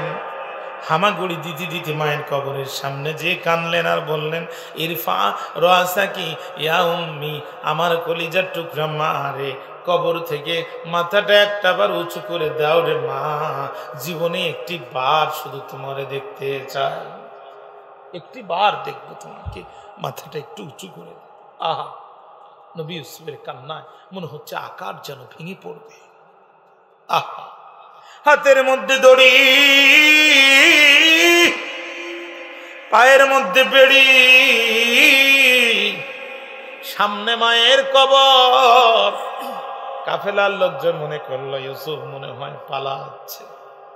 পিছনে যে লাঠি দিয়া যখন পয়গম্বর ইউসুফকে আঘাত করে দিছে, নবী ইউসুফ মনের কষ্ট মনের মধ্যে জমা রেখে পিছনে ফিরে বলে মারিস না, চেহারা দেখি কি বুঝিস না, আমরা পালানোর মতো জাতি না। আরে cowards die many times before their death, the Benyan never taste of death. Bartons কাপুরুষেরা মৃত্যুর পূর্বে অনেকবার মরে, কিন্তু এক পিতার রক্তে যে মধ্যে মুমিন জন্মগ্রহণ করে মৃত্যুর স্বাদ জীবনে সে একবারই বরণ করে। আমরা খালিদের জাত, তারিকের জাত, মুহাম্মদ বিন কাসিম আর গাজী সালাউদ্দিন আইয়ুবীর রক্ত আমাদের ধমনীতে প্রবাহিত, আমরা ইসলামের জন্য সবটুকু রক্ত এই জমিনে উৎসর্গ করে দিতে পারি, কিন্তু এই জমিন কোরআন বিরোধী অপশক্তিদের কাছে ছেড়ে দিয়ে এক সেকেন্ডের জন্য আমরা পালাতে পারি না। পালানোর জন্য আমরা জন্ম নেইনি।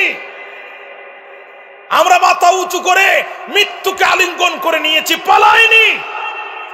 2 ঘন্টা পরে ফাঁসি হবে জানার পরও আমরা ঘুমিয়েছি, বাতিলের সাথে হাতে হাত রেখে আপোষ করিনি। আমরা রক্ত দিয়েছি এই দেশের জন্য, আমরা জীবন দিয়েছি এই ভূখণ্ডের জন্য।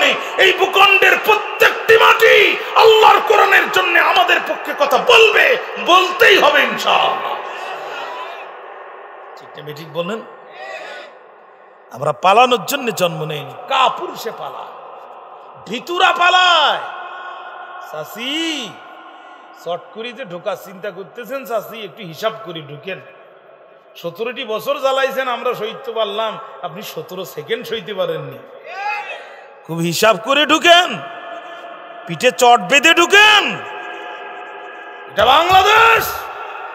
9 বছর রাষ্ট্র চালিয়ে 10 বছর জেলে ছিল এরশাদ। এটা বাংলাদেশ, ঠিক না বেটি বলেন? এইটা আমার খেয়াল করেন, একান্ত আপন জনের আমার লক্ষ্য করেন। বিরক্ত হচ্ছেন? মনোযোগ আছে আমার দিকে। এখন ইউসুফ আলাইহিস সালাম নিষেধ করার পর আঘাত করলেন। নবী ইউসুফ কাল বিলম্ব করলেন না, আকাশের দিকে তাকালেন, কি যেন দোয়া করলেন। মুহূর্তের ভিতরে আকাশ অন্ধকার হয়ে গেল। আকাশ অন্ধকার হয়ে গেল, একটি আলো নাই, শরীরের পশম দেখা যাচ্ছে। একে তো আকাশ অন্ধকার, এরপরে বালু ঝড় শুরু হয়েছে। আপনারা যারা দুবাই, কাতার, আরব আমিরাত, সৌদি আরব যারা গেছেন আরব বিশ্বে, আপনারা জানেন যে বালু ঝড় কতটা ভয়ঙ্কর। এই সমস্ত রাষ্ট্রে বালু ঝড় আপনাকে মুহূর্তের ভিতরে কবর দিয়ে দেবে। একে তো আকাশ অন্ধকার, অন্যদিকে বালু ঝড়। ওরা তখন বলছে, আমাদের সে গোলাম কোথায় গেছে? পাশ থেকে একজন বলছে, খবরদার এই গোলামের গায়ের একটি আঘাত করো না। আমি খুব নিকটে ছিলাম, আমি নিজে দেখেছি। আকাশের দিকে তাকিয়ে গোলাম যেন কি বলেছে, বলতে তার দেরি হয়েছে। আকাশ অন্ধকার হতে দেরি হয়নি।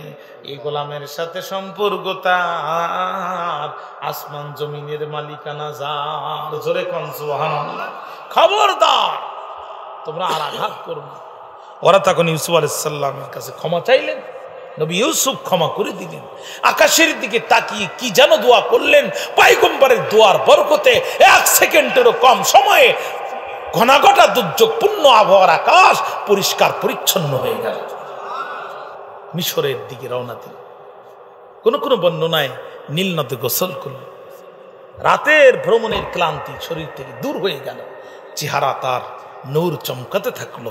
মিশরের বাজারে নিয়ে যাওয়া হলো। ওই দিন বাজারে এসেছিলেন যিনি মিশরের সবচেয়ে প্রভাবশালী ব্যক্তি ছিলেন, তিনি ইবনে কাসির বলছেন তার নাম প্রতিভার। তাফসিরে কুরতুবী, ইমাম কুরতুবী বলছেন তার নাম কিতফির। কোন কোন তাফসিরে তার নাম ইতফির। কেউ বলছেন তিনি মিশরের তৎকালীন সেনাবাহিনীর প্রধান ছিলেন। হাফেজ ইমাদউদ্দিন ইবনে কাসির রাহমাতুল্লাহ আলাইহি অত্যন্ত লম্বা আলোচনা করে তিনি প্রমাণ করেছেন তিনি মিশরের তৎকালীন খাদ্যমন্ত্রী ছিলেন। আজই যে মিশরে তাকে বলা হতো, এটা তার উপাধি ছিল।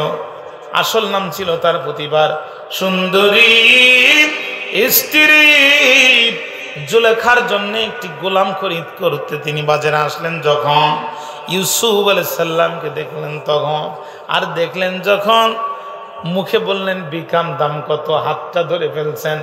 উনি বুঝে গেছে এই জিনিস সবসময় বাজারে পাওয়া যায় না। এই গোলাম জীবনে বহু দেখেছি, এমন গোলাম তো দেখি নেই। রাজনীতি করা মানুষ, বড় পোড় খাওয়া মানুষ। সাথে সাথে বললেন বিকাম, দাম কত? বলবি যত দিব তত, কিন্তু এই গোলাম হাত ছাড়া করবো না। রতনে রতন চেনে, একটা প্রাণী চেনে কুসুম। তার মানে হাতটা ধরার কারণ হচ্ছে পাশ থেকে যেন কেউ দাম বলতে না পারে, কেউ যেন কিনে না নিতে পারে। সেই দিন কেউ ব্যবসায়ীরা যা বলেছিল আজিজে মিসর একটি টাকাও দেয়নি, একটি টাকাও কম দেয়নি, বরং বেশি দিয়ে ইউসুফ আলাইহিস সালামকে খরিদ করলো।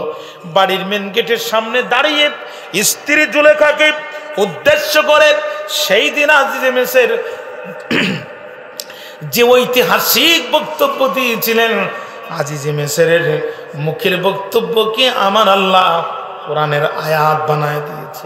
ভাইরা আমার আল্লাহ বলছেন, وقال الذي اشتراه من مصر لامرأته أكرمي مثواه عسى أن ينفعنا أو نتخذه ولدا। জোরে কোন আল্লাহু আকবার, আরো জোরে কোন আল্লাহু আকবার। মিশরের যে ব্যক্তি তারে ক্রয় করেছিল, সে তার স্ত্রীকে বলল আকরিমি, সে মন্ত্রী, তার স্ত্রীকে বলতেছে আকরিমি, তারে সম্মান দাও, মাসওয়াহু, উন্নত থাকার ব্যবস্থা করে দাও। খবরদার আমার ইউসুফের পায়ে যেন ঠান্ডা লাগে না, গোটা রাজপ্রাসাদটা কার্পেট দিয়ে দাও। আমার ইউসুফের যেন গরম লাগে না, এয়ার কন্ডিশনগুলো অন করে দাও। দাসার দাসীদেরকে বলে দাও, রে বিবি, আমার রাজপ্রাসাদের সবচেয়ে ভিআইপি খাবারগুলো আমার ইউসুফের সামনে যেন পরিবেশন করে। আশা করা যায় আইয়ান ফানা, সে আমাদের অনেক উপকার করবে। আও অথবা নাত্তাখিযাহু ওয়ালাদা, তোরা আমার দীর্ঘ দাম্পত্য জীবনে তো কোনো সন্তান হয়নি, আগামীকাল মিশরের কেন্দ্রীয় প্রেস ক্লাবে সাংবাদিক সম্মেলন করব, প্রিন্ট এবং ইলেকট্রনিক মিডিয়ার সমস্ত সাংবাদিকদেরকে উপস্থিত করব, গোটা জাতিকে সাক্ষী রেখে নাত্তাখিযাহু ওয়ালাদা, ইউসুফকে আমাদের সন্তান হিসাবে গ্রহণ করব। চিৎকার দিয়ে একবার বলেন আল্লাহু আকবার। এবার আল্লাহ পাক বলতেছেন, নবী আমি কিন্তু সেই আল্লাহ, ওয়া কাযালিকা মাক্কান্না লিইউসুফা ফিল আরদ। আল্লাহু আকবার বলেন, আমি কিন্তু সেই আল্লাহ যে আল্লাহ ইউসুফকে গহীন জঙ্গলের গভীর কূপ থেকে তুলে মিশরের প্রেসিডেন্টের আসনে বসাইছিলাম। ও প্যানের ভাইরা, জানতে চাই ওই আল্লাহ যে আছে না নাই? আরো জোরে বলেন, আছে না নাই?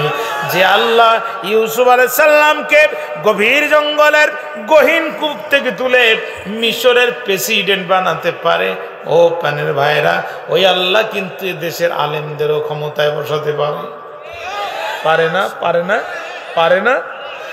এবার খেয়াল করেন, আমার আল্লাহ ডাক দিয়ে বলছেন, আল্লাহু গালিবুন আলা আমরিহি, আমি কিন্তু আল্লাহ সেই আল্লাহ যে তার সিদ্ধান্তকে বিজয় করি। ফেরাউন কি সিদ্ধান্ত নিয়েছে? এই জমিনে বাস্তবায়ন হবে না। নমরুদ কি সিদ্ধান্ত নিল? এই জমিনে বাস্তবায়ন হবে না। আবু জেহেল কি সিদ্ধান্ত নিয়েছে? এই জমিনে বাস্তবায়ন হবে না। এই জমিনে সিদ্ধান্ত বাস্তবায়ন হবে তার, আসমান জমিনের মালিকানা যার। ভাইরা আমার, একটা পরীক্ষায় পাশ করার পরে এবার আমার আল্লাহ ডাক দিয়ে বলে, ইউসুফ রে, তুমি একটা পরীক্ষায় পাশ করেছ, আমি তোমাকে কূপ থেকে তুলে মিশরের প্রেসিডেন্ট বানাইছি রে ইউসুফ। এবার এমন একটা পরীক্ষা নেব রে পয়গম্বর, পাঠ যদি করতে পারো, কথা দিলাম আমি তোমারে গভর্নর বানায় দিব। ইউসুফ আলাইহিস সালামকে আল্লাহ আপনি বানায় দেন। কয় না রে ইউসুফ, না, আমি পরীক্ষা ছাড়া কাউরে বানাই না।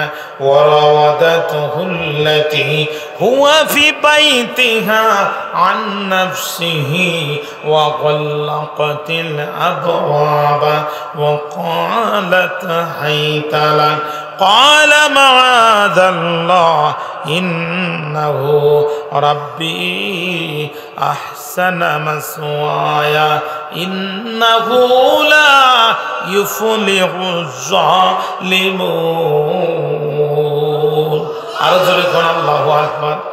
আস্তে আস্তে ইউসুফ আলাইহিস সালাম বড় হয়ে গেলেন, আল্লাহ তারে নবুয়ত দান করলো। জুলাইখার চোখে ইউসুফ আলাইহিস সালাম বেঁধে গেল। জুলাইখা মনে মনে ইউসুফ আলাইহিস সালামকে পছন্দ করতে লাগলো। ছলে বলে কৌশলে নবী ইউসুফকে কাছে পেতে চায়। কি যেন বলতে চায়, শুধু চোখের ইশারায়। কিন্তু নবী ইউসুফ তো পয়গম্বর মানুষ, ডাক দিয়ে বলে, ইউসুফ রে, ওয়ামা আহসানু শারুকা, কি চমৎকার তোমার মাথার চুল, কি চমৎকার তোমার মাথার চুল দেখলে আমি আর সইতে পারি না। আমাদের যুবকদেরকে যদি রাস্তায় হুন্ডা থামায় আমাদের যুবতী বোনেরা বলে, আব্দুর রহিম রে, তোর যে চুল রে। আব্দুর রহিম টুপি খুইলা একটা ঝাঁকি দিয়ে কয়, আগে আরো ভালো ছিল, করোনার পরে টেনশনে মাথার চুল দুর্বল হয়ে গেছে। কথা কন না? কিন্তু নবী ইউসুফ কি বলতেছে দেখেন, জুলেখা সাবধান, যৌবন ছিল, চুল ছিল, যৌবন নাই, চুল কি পাটের আঁশ, এটা চিনার কোনো উপায় নাই।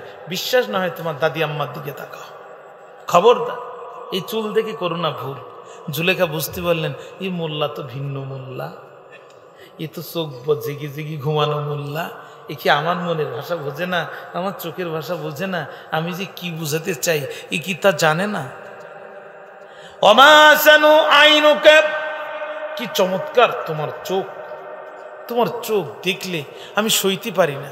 ইউসুফ তুমি অনন্য অসাধারণ সুন্দর, এটা স্বীকার করি, ভুলে যেও না আমিও কিন্তু বিশ্ব সুন্দর। আমার প্রেমে পাগল হয়ে এমন কোনো দিন এই মিশরে পার হয় না যেদিন ইঁদুর আর তেলাপোকার বিষ খেয়ে যুবকেরা আত্মহত্যা করে না। সব যুবকেরা আমার পাগল আর আমি জুলেখা তোমার পাগল। ইউসুফ তুমি কেন বোঝো না? আই লাভ ইউ, খুব প্যার করি তোমারে, শুধু একবার বলো না ইউ লাভ মি। ইউসুফ আলাইহিস সালাম কয়, জুলেখা ও নৌকা দিল্লিতে ঠেকাও। কথা বুঝেননি? ও নৌকা কোথায় ঠেকাও? দিল্লিতে। ও নৌকা এখানে ঠেকবে না। কয় বিকজ আমি প্রফেক্ট অফ আল্লাহ, আমি আল্লাহর নবী, আমি ওহী দ্বারা নিয়ন্ত্রিত। পাহাড়ে সংঘর্ষ লাগতে পারে, এক সাগরের ঢেউ আর এক সাগরের ঢেউয়ের উপরে পড়তে পারে, আসমান ভেঙ্গে খান খান হতে পারে। আল্লাহর পয়গম্বররা কোনোদিন অবৈধ ভালোবাসার দিকে হাত বাড়াতে পারে না। পদ্মা নদীতে পানি নাই, মেঘনা গেছে শুকায়, যমুনা তো ধুধু বালুচর হয়ে গেছে বহুত আগে। শুধু প্রেম, শুধু জোয়ার লেগেছে দেশের অবৈধ প্রেম আর ভালোবাসায়। গাছের গোড়ায়, গাছের মাজায়, গাছের আগায় সব কবুতরের বাচ্চার মতো জোড়ায় জোড়ায়। কথা কেন বলেন না প্রিয় ভাইয়েরা? কথা কেন বলেন? সব কবুতরের বাচ্চার মতো জোড়ায় জোড়ায়। বিশ্ববিদ্যালয়গুলো লজ্জায়, জিতে গেলে লজ্জায় মাথা নিচু হয়ে যায়, দেখলে মনে হয় 12 মাসে কার্তিক মাস। কুকুর জোড়া লাগে কার্তিক মাসে, এরা জোড়া লেগে থাকে 12 মাস। লজ্জাও নাই, শরম নাই। এভাবে কোনো জাতি মাজা সোজা করে দাঁড়াতে পারে না। যে জাতির চরিত্র নাই সে জাতি মাজা সোজা করে দাঁড়াতে পারে না। আহা, বিধর্মীরা 3টা ট্যাবলেট দিছে মুসলিম যুবকদের ধ্বংস করার জন্য। জোরে বলেন কয়টা? আহা, একটু জোরে বলেন কয়টা? 3টা। 1 নম্বর মদ, 2 নম্বর নারী, 3 নম্বর জুয়া। বন্ধুপ্রতিম 2টা রাষ্ট্র, একটা হচ্ছে ভারত আর একটা হচ্ছে মায়ানমার। এক বন্ধু দিয়েছে ফেন্সিডিল আর এক বন্ধু দিয়েছে ইয়াবা। কথা কেন বলেন না প্রিয় ভাই? এক বন্ধু দিয়েছে ফেন্সিডিল আর এক বন্ধু দিয়েছে ইয়াবা। গরু নিয়ে আসার কারণে গুলি করে মারে যারা, ফেন্সিডিল নিয়ে আসার রাস্তা পরিষ্কার করে তারা। ভারত অত্যন্ত পরিকল্পনা করে বাংলাদেশের বর্ডার ঘেঁষে ঘেঁষে এই ফেন্সিডিলের ফ্যাক্টরিগুলো তৈরি করেছে যাতে বাংলাদেশের যুবকদের হাতে সহজে ফেন্সিডিলের বোতল পৌঁছে দেওয়া যায়। কারণ ঘুমিয়ে আছে সব শিশুর পিতা, সব শিশুদের অন্তরে। আর যারা মুসলিম শিশু বা যুবক, এরা শুধু মুসলিম যুবক না, এদের ভিতরে গাজী সালাউদ্দিন আইয়ুবী ঘুমিয়ে আছে, এদের ভিতরে তারেক বিন জিয়াদ ঘুমিয়ে আছে, এদের ভিতরে মোহাম্মদ বিন কাসিম ঘুমিয়ে আছে। ভাইরা, একটা গাজী সালাউদ্দিন আইয়ুবীর জন্ম যদি পৃথিবীতে হয়ে যায় আর সে যদি আল্লাহু আকবারের আওয়াজ দিয়া গোটা বিশ্বের মুসলিম যুবকদেরকে এক করে ময়দানে নামে, সূর্য উঠতে দেরি হবে, বাইতুল মাকদাস আবার উদ্ধার করতে দেরি হবে না। এই জন্য যুবকদেরকে নষ্ট করো, ইসলামিক ভবিষ্যতের সোলজার গুলো নষ্ট করো। 3টা জিনিস দিয়ে নষ্ট করো। 1 নম্বর মদ দিয়ে, 2 নম্বর নারী দিয়ে, 3 নম্বর জুয়া দিয়ে। আহা, ফেন্সিডিল দিয়ে দিল। যুবক ফেন্সিডিল মুখে নেওয়ার সাথে সাথে ইসলামী শরিয়াতের আইন ফকিহবিদগণ 2 ভাগে বিভক্ত। কারুর মতে পিছনের 40 দিনের আমল কাটা যাবে, কারুর মতে সামনের 40 দিনের আমল কাটা যাবে। পিছনে 40 দিনে আমল কাটা গেল, যুবক আল্লাহকে রব বলে মানলো, ডাকলো, আল্লাহ ডাক শুনলো না। পিছনের আমল নামা কাটা, মারা গেল, বেঈমান হয়ে মারা গেল। শুধু তাই না, দীর্ঘদিন মদ খাওয়ার কারণে ওর শরীরের পার্শ্বত্ব সব শেষ, দেখতে ফিটফাট, ভিতরে সদরঘাট। যুবকের যৌবন তো শেষ, তাহলে ওর ঘরের সুন্দরী স্ত্রী যৌবনা, তার কি করতে হবে? তাহলে স্থল পথে দিয়েছে ফেন্সি ডিলার ইয়াবা, আকাশ পথে দিয়েছে জি বাংলার স্টার জলসা। স্টার জলসার জি বাংলার মাধ্যমে পরকীয়ার প্রেমের বিষ বাষ্প ঘরে ঘরে ছড়িয়ে দিয়েছে। যুবক মদ খেয়ে ঘরে আসে রাত 2টায়, ওর সুন্দরী স্ত্রী আর একজনের সাথে মেলামেশা করে বেডরুমে আসে রাত 10টায়, অন্যের সাথে মেলামেশা করে সন্তান পেটে নিয়ে স্বামীর সন্তান বলে ডেলিভারি দেয়। আর এই জারজ অবৈধ সন্তানরা বড় হয়ে কোরআনের মাহফিলে বাধা দেয়। কি চক্রান্ত, কি চক্রান্ত, কি ভয়াবহ চক্রান্ত! আমি অত্যন্ত স্পষ্ট ভাষায় আপনাদের মাধ্যমে জানাতে চাই, এই দেশে ক্যান্সার, কিডনি রোগ এবং এইডস রোগে যত না বেশি ক্ষতি হয়েছে, তার চেয়ে লক্ষ কোটি গুণ বেশি অপূরণীয় ক্ষতি হয়েছে জি বাংলার স্টার জলসা দ্বারা। অবিলম্বে ভারতের সমস্ত চ্যানেল, অবিলম্বে ভারতের সমস্ত চ্যানেল বাংলাদেশে সম্পূর্ণ নিষিদ্ধ করা হোক। যারা চালাবে তাদেরকে গ্রেফতার করে কারাগারে নিক্ষেপ করতে হবে। ঠিক না বেটি বলেন প্রিয় ভাইরা? আহা, মদ খেয়ে 2 যুবক প্রাইমারি স্কুলের গায়ে ঘাড় বাঁধাই দিয়ে বলছি, ইটির দাম বেশি, বাড়ি করার টাকা নেই, চল স্কুল ঠেলি বাড়ি নিয়ে যাই। কথা বুঝতে পারেননি তো? স্কুলের রুম আছে 4টা, তুই নিবি 2টা আর আমি নেব 2টা। 2 জন প্রাইমারি স্কুলের গায়ে ঘাড় বাঁধাই দিয়ে যখন ঠেলতেছে, কিছুক্ষণ পর গরম লাগছে, জামা কাপড় খুলে ল্যাংটুই ঠেলা শুরু করছে। যেটা মদ খাইছিল একটু কম, ওইটার নেশা কেটে গেছে। যেটা বেশি খাইছিল ওইটার কাছে জিজ্ঞাসা করছে, সারা রাত তো ঠেললাম, স্কুল কি আসলে যাচ্ছে? তো গড় গড় করে যাচ্ছে। কেমনে বুঝলি? ওই পিছনে তাকা সেই জামা কাপড় খুলে রেখে আসছিলাম, ওগুলো দেখা যাচ্ছে না। ও তো চোর চুরি করে নিয়ে গেছে বহুত আগে। যে যুবকেরা ফেন্সি ডিল খেয়ে স্কুল ঠেলি বাড়ি নিয়ে যেতে চায়, খবরদার, স্বাধীনতার সূর্যের পতাকা কিন্তু এদের হাতে নিরাপদ নয়। অতএব যুবক বাঁচাও, দেশ বাঁচাও, যুবক বাঁচাও, ইসলামের সৈনিক বাঁচাও। সরকার যদি সিদ্ধান্ত নেয়, বাংলাদেশের বর্ডার, র্যাব, পুলিশ, সেনাবাহিনী ক্যান্টনমেন্টে বসায় বেতন দিয়ে লাভ নাই, বর্ডার ঘিরে ফেলেন, সিদ্ধান্ত নেন 24 ঘন্টায় বাংলাদেশ নেশামুক্ত দেশে পরিণত হবে। 24 ঘন্টা সময় লাগবে, বেশি দিন লাগবে না। জোরে বলেন, কথা ঠিক না ঠিক? জোরে বলেন। আহা ভাইরা আমার, আর আমি আলোচনায় আগাতে চাই না। আপনারাও ধৈর্য ধরেছেন, আমিও লাগাতার কথা বলেছি। আল্লাহ তাআলা আজকের মাহফিল কবুল করুক। আল্লাহুম্মা আমিন।